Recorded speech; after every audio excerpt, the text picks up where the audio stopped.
সাংবিধানিক কোনো সংকটের সুযোগ নাই, কারণ হচ্ছে জনগণ এই সংসদকে এখতিয়ার দিচ্ছে যে তারা একই সাথে করবে। কখনো কখনো গণপরিষদ কিংবা সংস্কার পরিষদ আলাদা গঠিত হয়, তারা একটা জিনিস গঠন করে সংবিধান তৈরি করে ওইটাকে ভেঙে দেয়, তারপর নতুন একটা নির্বাচন দেয়, যেমনটা ৭২ সালের ক্ষেত্রে আমরা দেখেছি। সংসদীয় আসন ১০০টি হওয়া দরকার এবং সরাসরি নির্বাচন হওয়া দরকার। যদি আমাদেরকে জনগণ বিজয়ী করে তাহলে আমরা সেই অনুযায়ী সংবিধান বদলাবো। যদি বিএনপি বিজয়ী হয় তাহলে আর্টিকেল 70 এই 4টি বিষয়কে বাদ রেখে সংস্কারটা হবে। এটা এই যে পদ্ধতি, এই পদ্ধতিগত জায়গাটি প্রত্যেকটি নোট অফ ডিসেন্টের ক্ষেত্রে প্রযোজ্য। আমরা মনে করেছি নারীর আসন সংসদীয় আসন ১০০টি হওয়া দরকার এবং সরাসরি নির্বাচন হওয়া দরকার। যদি আমাদেরকে জনগণ বিজয়ী করে তাহলে আমরা সেই অনুযায়ী সংবিধান বদলাবো, কিন্তু যদি অন্যদেরকে বিজয়ী করে তার সেই অনুযায়ী বদলানো হবে।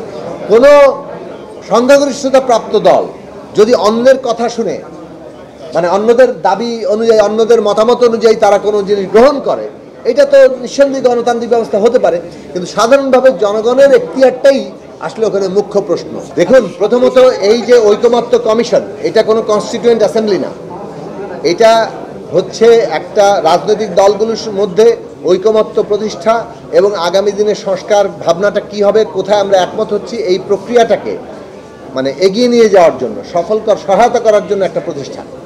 এটা নিজেই কনস্টিটিউয়েন্ট অ্যাসেম্বলি না। আমরা কিছু রাজনৈতিক দল মিলে একটা প্রস্তাব তৈরি করতে পারি এবং অবশ্যই এটা গুরুত্বপূর্ণ যেহেতু অভ্যুত্থানে অংশগ্রহণকারী রাজনৈতিক দল, কিন্তু আমরাই পুরোটা নই। আপনি যদি রিপাবলিক মানেন তাহলে অবশ্যই প্রস্তাব নিয়ে জনগণের কাছে যেতে হবে। মনে রাখতে হবে জনগণই হচ্ছে মানে সার্বভৌমত্ব প্রতিষ্ঠার, পিপলস সভরেন্টি, জনগণের সার্বভৌমত্ব প্রতিষ্ঠার জন্য নির্বাচনে যাবে। প্রস্তাব তো সবার বাকিগুলো যেগুলো একমত হয়েছে, যেমন ধরুন নির্বাচন কমিশন গঠিত হবে, সেটা নিয়োগের জন্য সাংবিধানিক কমিশন গঠিত হবে, এটা কিন্তু সবাই একমত হয়েছে। তাহলে সব দল যেখানে একমত হয়েছে সেটা তো সব দলের ইশতেহারে এটা থাকছেই, এটাই থাকছে। আর যেটা নোট অফ ডিসেন্ট আছে সেই সব জায়গাগুলোতে যার যার প্রস্তাব অনুযায়ী ইশতেহার হবে, তারা যারা বিজয়ী হবে তারা সে অনুযায়ী যাবে। যে সাংবিধানিক পরিবর্তনটা হচ্ছে এটা তো জনগণ তাকে অনুমোদন করেছে, অর্থাৎ আপনাকে এই সংসদকে এখতিয়ার দেওয়া হয়েছে এই সাংবিধানিক পরিবর্তনগুলো করার। মানে যখন কোনো এমনকি কোনো সংবিধান থাকে না তখনও একটা সরকার চলে, হ্যাঁ, এবং এই সরকার চলার ক্ষেত্রে এটা পরবর্তীতে সংবিধান হওয়া কোনো বাধা নয়।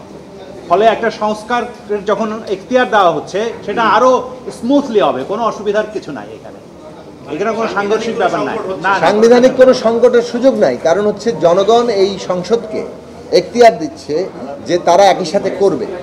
কখনো কখনো গণপরিষদ কিংবা সংস্কার পরিষদ আলাদা গঠিত হয়, তারা একটা জিনিস গঠন করে সংবিধান তৈরি করে ওইটাকে ভেঙে দেয়, তারপর নতুন একটা নির্বাচন দেয়, যেমনটা ৭২ সালের ক্ষেত্রে আমরা দেখেছি।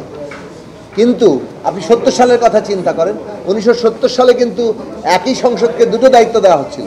একটা হচ্ছে এটা এই সংসদ সংবিধান তৈরি করবে, অন্যদিকে সে রাষ্ট্র পরিচালনাও করবে।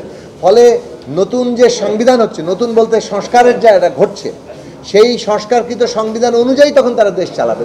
সাধারণত তো এটাই ঘটে, একটা পার্লামেন্টে যখন একটা সংশোধনী আসে তখন সে সংশোধনী কিসের এখতিয়ারে করে, কারণ সংবিধানে বলা আছে 2/3 দিয়ে সেটা করতে পারবে।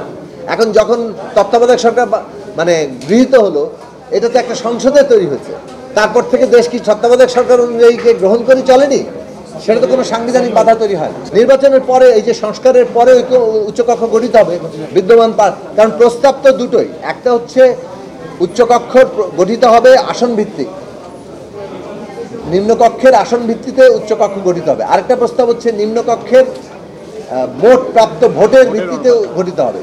তার মানে উচ্চকক্ষ গঠনের ক্ষেত্রে যে প্রস্তাবই গৃহীত হোক সংবিধানে, সেই অনুযায়ী নিম্নকক্ষের যে নির্বাচন তার ভিত্তিতে সেটা গঠিত হবে।